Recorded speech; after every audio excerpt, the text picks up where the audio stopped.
சாதியற்ற சமூகத்தை உருவாக்க வேண்டும் என்று சொன்னால் நாம் இந்தியாவை ஆள வேண்டும் என்று சொன்ன தந்தை கன்சிராம் அவர்களை நினைவு கூர்ந்து, மானமும் அறிவும் மனிதனுக்கு அழகென்ற தந்தை பெரியாரை நினைவு கூர்ந்து, சுயபலத்தில் சுய ஆட்சியே சுயமரியாதை வாழ்வு தரும் என்ற முழக்கத்தை முன்னிறுத்தி இந்தியா முழுவதும் அடிமைப்பட்டு கிடக்கக்கூடிய 95% மக்களின் மீட்சிக்காக போராடி வரும் எங்களுடைய அரசியல் ஆசான் பகுஜன் திராவிட கட்சியின் தேசிய தலைவர், வாகை ஊடக மையத்தின் நிறுவனர் சர்தார் ஜீவன் சிங் அவர்களுக்கு முதற்கண் வணக்கத்தை தெரிவித்துக் கொண்டு, இந்த ஊடக மையம் ஏன் இங்கு தொடங்கப்பட்டிருக்கிறது என்று சொன்னால், இந்தியாவின் வேர்பகுதியானது இந்த தென்முனையில் இருக்கக்கூடிய இந்த தென் தமிழ்நாடு தான். வேர்பகுதி வளமாகவும் நலமாகவும் இருக்கும் பொழுதுதான் ஒட்டுமொத்த மரமும் நலமாக இருக்கும். அந்த அடிப்படையில் இங்கிருந்து தலைமைகள் உருவாக வேண்டும், தலைவர்கள் உருவாக வேண்டும். இங்கு இன்னும் பார்ப்பனிய எதிர்ப்பு ஒவ்வொருவருக்குள்ளும் இருக்கின்றது. ஆனால் இவர்களிடம் விழிப்புணர்வு என்பது குறைந்த அளவில் இருக்கிறது. இவர்களை பேச வைக்க வேண்டும். இங்கு பேசக்கூடாது என்று மறுக்கப்பட்டு இந்த மக்கள் புறக்கணிக்கப்பட்டவர்களாக வாழ்ந்து வருகிறார்கள். இவர்களுக்கு குரல் கொடுக்க வேண்டும், இவர்களை பேச வைக்க வேண்டும். இப்போ மீடியா இருக்கு, அதாவது இங்க இருக்கக்கூடிய முக்கிய மீடியாக்கள் எல்லாம் இங்க இருக்கக்கூடிய மக்கள் ஏதோ குரல் இல்லாத மக்கள், இவர்களாம் பேச தெரியாது என்று புறக்கணித்து இவர்களுக்கு சார்பாக ஒரு பிரதிநிதியை உருவாக்கி அவன் கருத்தியல் என்னவோ அது சார்ந்தான் பேசிக்கிட்டு இருக்கிறான். இதையெல்லாம் உடைத்தெறிந்து தகர்த்தெறிந்து இந்த மக்கள் பேசும்பொழுதுதான் இவர்களுக்கான பிரச்சனையை புரிந்து கொள்ள முடியும். அப்படி புரிந்து கொள்ளும் பொழுதுதான் இங்கு ஒரு சகோதரத்துவம் உருவாகும் என்கின்ற அடிப்படையில் தான் இந்த மையம் இன்று இங்கு திறக்கப்பட்டு இருக்கின்றது.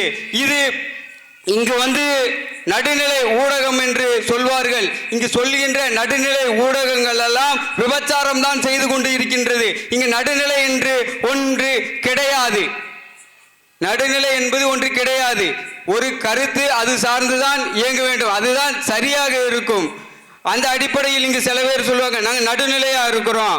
நேற்று வரைக்கும் அவன் மனுவாதத்திற்கு RSS சங் பரிவார் கைகூலியா இருப்பான், இன்னைக்கு ஏதோ புத்தர் மாதிரி பேசணும், இவன் நல்லா பேசிட்டான் அப்படின்னு அவனை ஒரு நல்லவனா சித்தரிச்சு இந்த சமூகத்துக்குள் திணிக்க பார்க்கும். இதெல்லாம் உடை தெரியும் வண்ணம் இங்கு நாங்கள் ஒரு கருத்தியல் ரீதியாக இந்த மையத்தை உருவாக்கி இருக்கின்றோம். இங்கு இருக்கக்கூடிய 95% மக்களுக்கான செய்திகளை தான் நாங்கள் இந்த 95% மக்களிடம் கொண்டு போய் சேர்ப்போம்.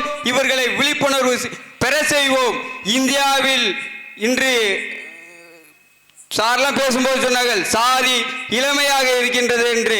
ஆனால் அதை எட்டி ஒதுக்கும் வலிமை தந்தை கன்சிராமின் மாணவர்களாகிய எங்களுக்கு இருக்கின்றது. இந்தியாவில் இருக்கக்கூடிய 95% மக்களிடம் நாங்கள் சென்று சேர்ந்து கொண்டு இருக்கிறோம். அவர்களை விழிப்புணர்வு செய்வோம். அவர்கள் ஆட்சி அதிகாரத்தை கைப்பற்றுவதற்கு வாக்கு என்னும் மிகப்பெரிய ஆயுதத்தை கொண்டு இங்கு செயல்பட்டு கொண்டு இருக்கக்கூடிய பாரதிய ஜனதாவை தூள் தூளாக நொறுக்குவோம். ஏனென்று சொன்னால் இதற்கு முன்னால் காங்கிரஸை ஒன்றுமே செய்ய முடியாது என்று சொன்னார்கள். ஆனால் தந்தை கன்சிராம் அவர்கள் இடது காலால் எட்டி உதைத்ததால் தான் இன்று செத்து போய்விட்டது. அதற்கு காங்கிரஸ் இன்று இல்லாமல் இருப்பதற்கு காரணம் தந்தை கன்சிராம் அடித்த அடிதான். இதேபோல் வரும் காலங்களில் இந்த மண்ணில் பாரதிய ஜனதா என்ற ஒரு கட்சியே இருக்காது. அதை தவிடுபடி ஆக்குவோம். இந்த மேடையில் நான் சவாலிட்டு சொல்கிறேன், குரு கோவிந்த் சிங் எங்களுக்கு ஒரு தத்துவத்தை குரு ரவிதாஸ் கொடுத்த அந்த தத்துவத்தை கொடுத்திருக்கிறார். எப்படி செயல்பட வேண்டும் என்பதை சொல்லியிருக்கிறார். அதை செய்து காட்டியவர் தந்தை கன்சிராம், அதை முன்னெடுப்பவர் ஜீவன் சிங் அவர்கள் வழியில் நாங்கள் நடப்போம். இங்கு பேகம்புரா கால்சா ராஜ்யத்தை அமைப்போம். அதற்கு முக்கிய புள்ளியாக இந்த வாகை ஊடக மையம் இருக்கும் என்பதை தெரிவித்துக் கொண்டு இந்த விழாவிற்கு வருகிறது.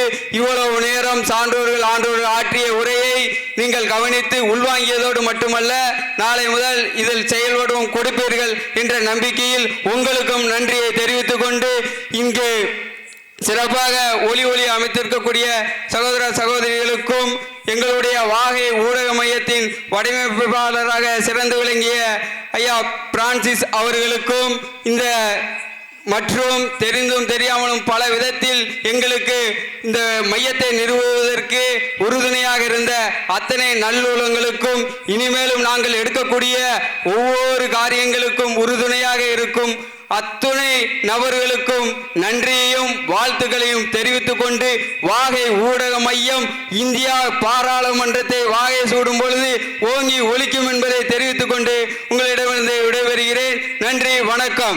வாய்குருஜி கா கால்சா, வாய்குருஜி கி ஃபதே.